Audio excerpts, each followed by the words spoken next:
Shalom and welcome everyone. Your humble host here, ben-Emmett with the Torah Watchman show. I have a very special memorial kind of video this evening, one of a kind. It's about Tisha B'Av. That's the ninth of the month of Av. Since the 17th of Tammuz, the previous month, and I know in Karaite Judaism, we don't really echo these months as much as by the choice names that were invented by the Rabbinate. I'm not going to really go there.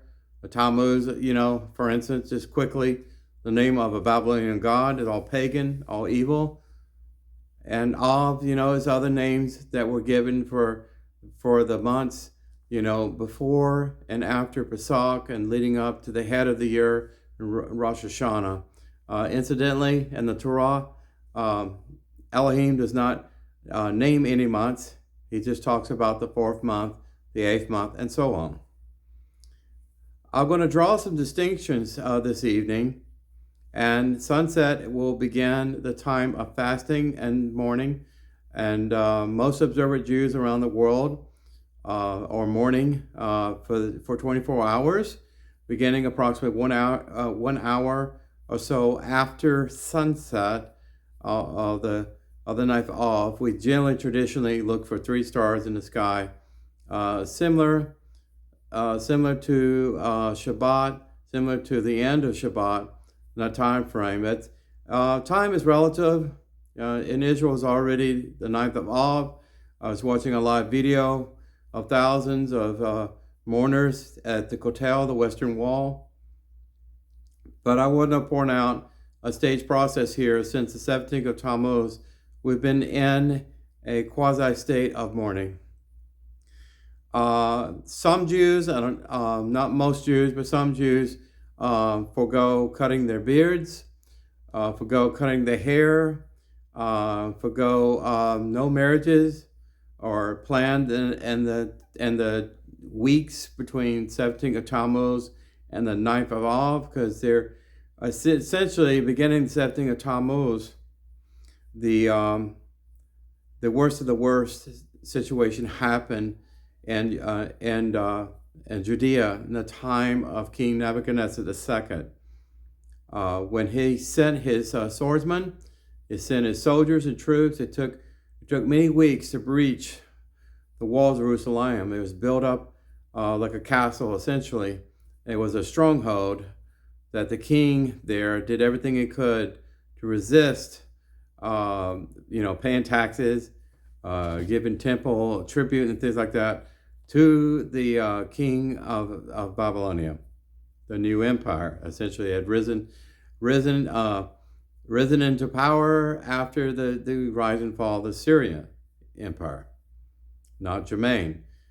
But if you think about a military combat effort, a siege force, they're putting ramps and things of that nature against the walls, much like the Roman centurions did when they destroyed the second temple. And yes, we're talking about destruction of both the first and second temples in this framework of the 9th of Av, Tisha B'Av. But primarily, we're talking about the destruction of the beautiful temple that King Solomon had built. Elohim kept a promise with the seed of King David. He said, King David, too much blood in your hands, but you can get the supplies ready, because your son Solomon, he would be appointed king as a young man, teenager, and he would be the greatest of all kings. He would be wiser than anyone has ever been before and ever will be again. The golden age of Solomon. I was talking to someone at work about this. It's historic. And yes, we have proof that King Solomon existed, and we have proof that King Hezekiah existed, and we have proof that King David existed now. Thankfully for archaeological digs, and we have access to both East and West Jerusalem, Baruch Hashem. So I'm going to take you through a procedural process. For instance, the 7th day of the fifth month, Nebuchadnezzar, the chief Nebuchadnezzar, he was the chief of the guards and officer of the king of Babylon. He came to Jerusalem. He burned the house of Yahweh. He burned the king's palace and every significant building of nobility, of any kind of significance, of wealth. So any of the treasure houses, anything of great wealth and fortune, they stripped all the gold, all the precious metals, and took all the treasures out and burned the building to the ground. They literally did that to God's temple. You can imagine the pain that went through the DNA of the Jewish people. But they had it coming. I'm sorry to say this. They ignored the prophet Jeremiah. The king there put him in prison. He was known as the weeping prophet. And, after the walls were breached, this chief officer of the Babylonian siege force, destroyed the temple, the first temple. And legend says it was burning for 24 hours. But eventually, anything that's lit up in fire gradually burns out. And then you have to deal with the aftermath. You have to clean up the ashes, and you have to try to pick up the pieces of your life and start over again. It's almost like a phoenix rising from its ashes. Pardon the Greek mythical bird there, but it's about the same thing, at least in my heart. The 10th of Av, they do have parallels with Rabbinate, and that we share the same sidras, the same quotes from prophets, and portions coming from the Tanakh and the prophets. For instance, Jeremiah chapter 32, verse 12. You can follow on with me if you want to. It says on the 10th day of the 5th month, it talks about the chief of the guards again came to represent the king of Babylon, represent the king of Babylon's interest, business interest, for the rebellious Judean province there in southern Israel. And he walked away with every trophy you could imagine. There are many stories about, I think it was 3 exiles, if I'm not mistaken. The prophet Daniel, the prophet Ezekiel were 2 of the young men that were taken away. Among these 3 exile portions, they took groups of people to Babylon to stay. And it was a gradual process. Not something happened within one day. It happened in a matter of weeks. And everyone essentially were killed with a sword that resisted Nebuchadnezzar II's forces there. This happened again because the people of Judea ignored God's warnings through Jeremiah. Okay, as far as why the temple was destroyed quickly, essentially it was ill treatment of the sojourner in the land, the stranger, the individuals that were not fortunate to be born Jewish, either from their fathers or mothers, but they wanted to become Jewish and they were ignored. The year of Jubilee was ignored. The treatment of the orphan and the widows were horrible. And many other things. It was about the ill treatment of people and the fellow Jew. Even though there were many observant Jews during that time, they were going through the legalistic practices of their age to offer animal sacrifices, even though they did not choose the very choicest of the herd anymore. And it was questioned to this day if the animals were even kosher. And of course, the Ark of the Covenant, the great menorah there, all these things. Well, at least the Ark of the Covenant disappeared during this time. No one knows to this day what happened to it. So going through this procedural process, we note the parallels between Karaite traditions and Rabbinate traditions. So the 10th of Av is after the temple has been destroyed. Throughout the year, Karaites read the Torah scrolls as part of the Shabbat prayer service. During the 4 or 5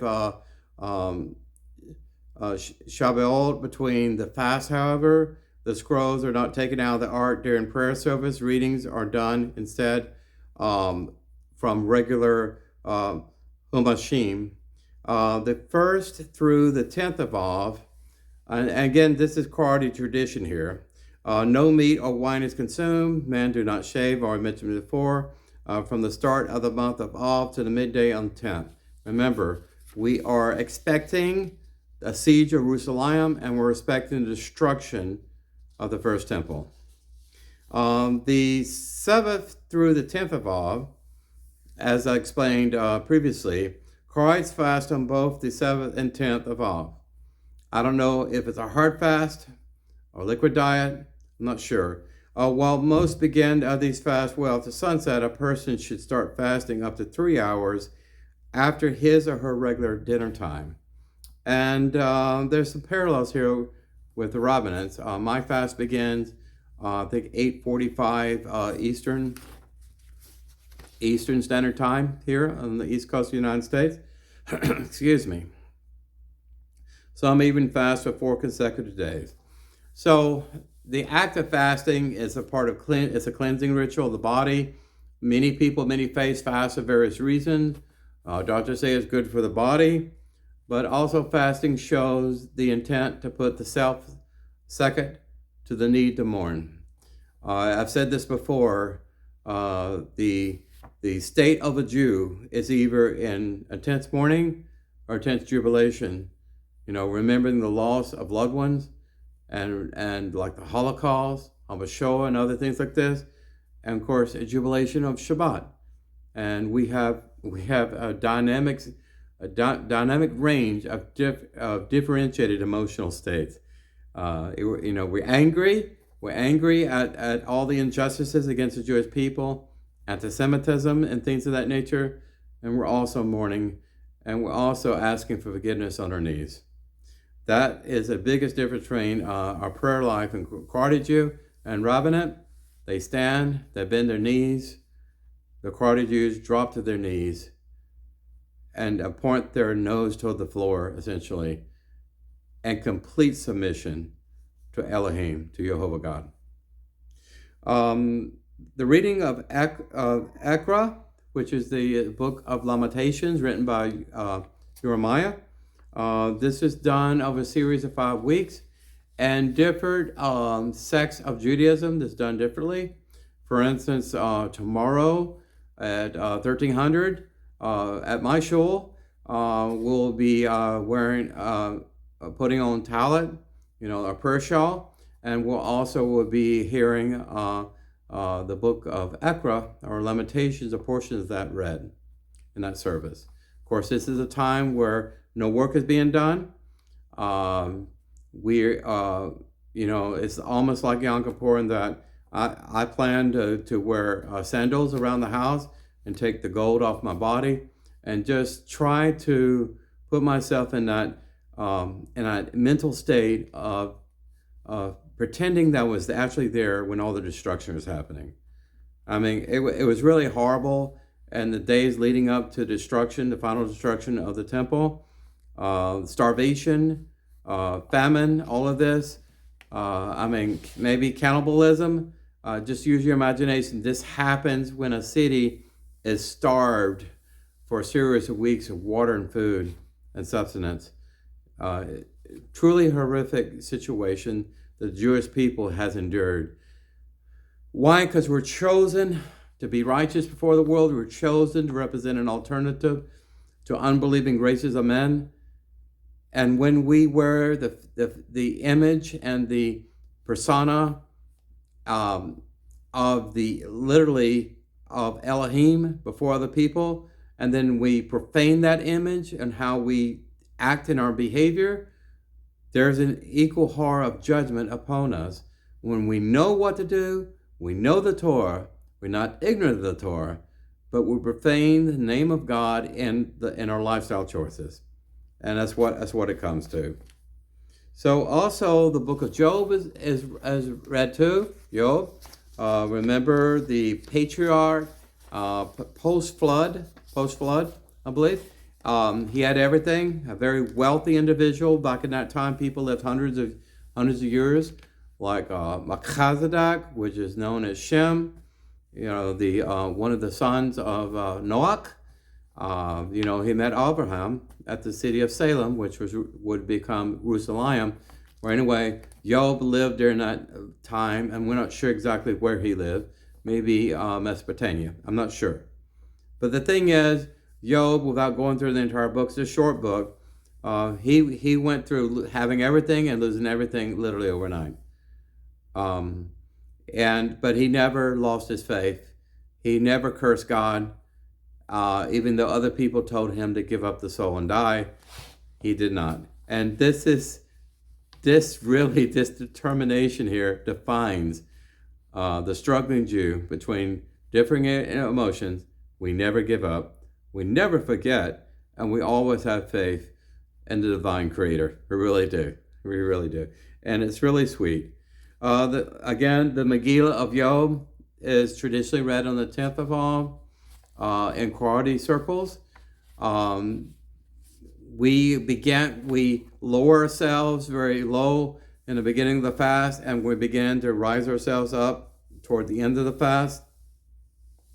On the 10th of Av, the following sunset. For anyone out there who's not Jewish, our day begins at each sunset.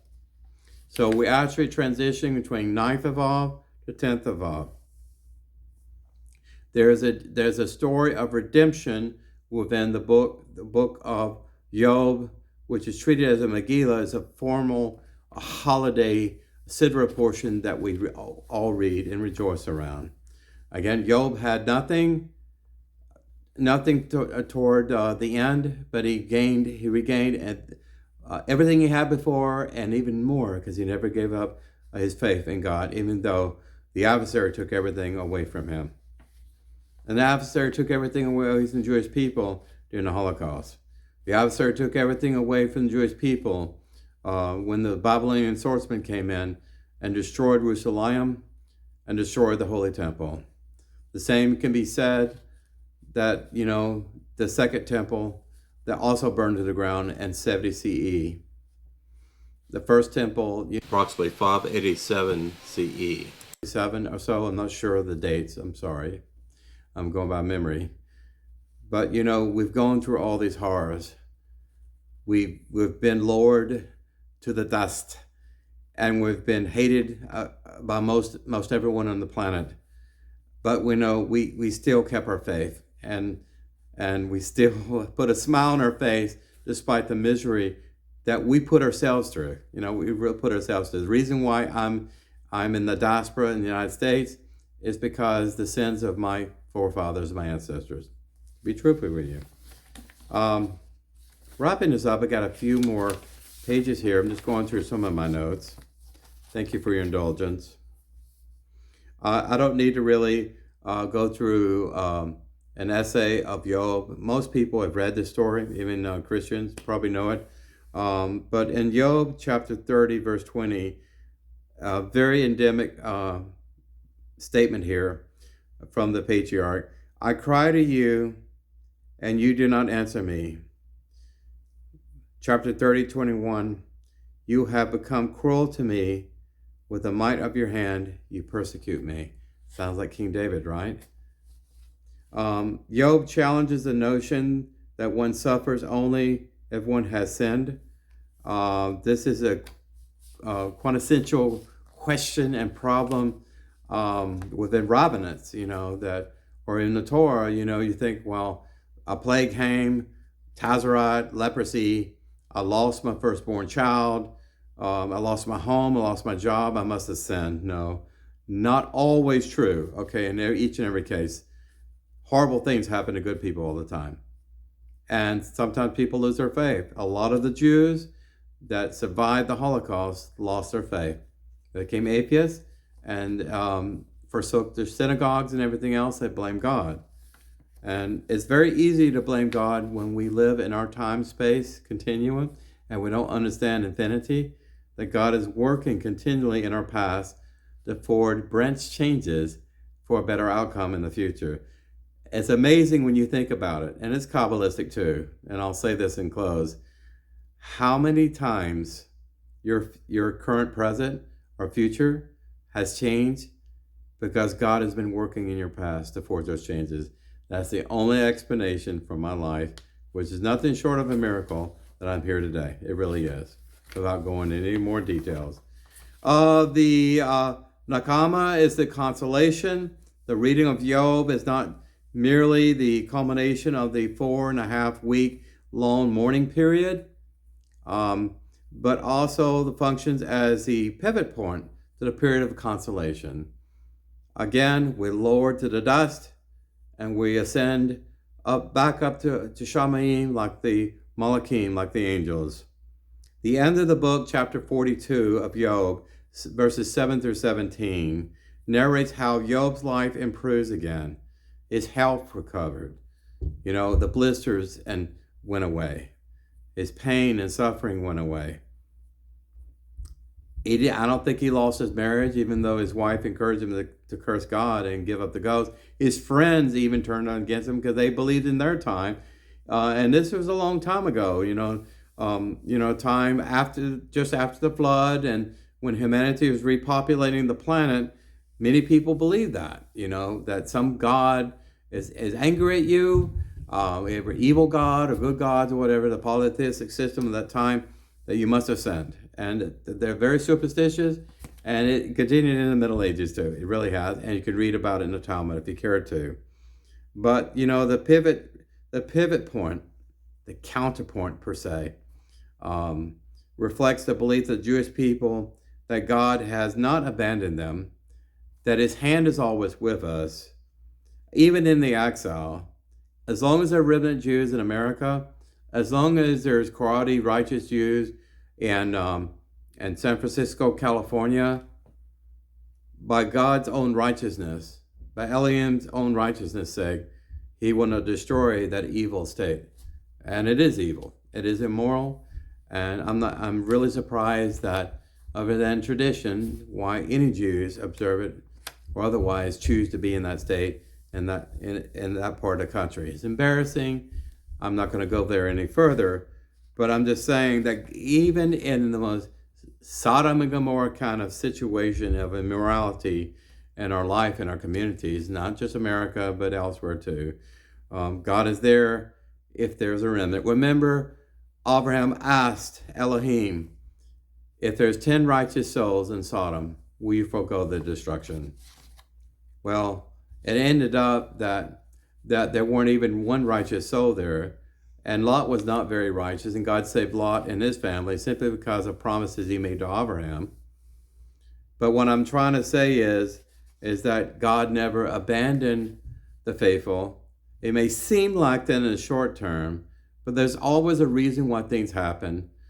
And even though we look back in the past of all the shame and embarrassment of not having a temple, of having Jerusalem essentially been invaded, attacked at least 16 times, and also, being destroyed twice.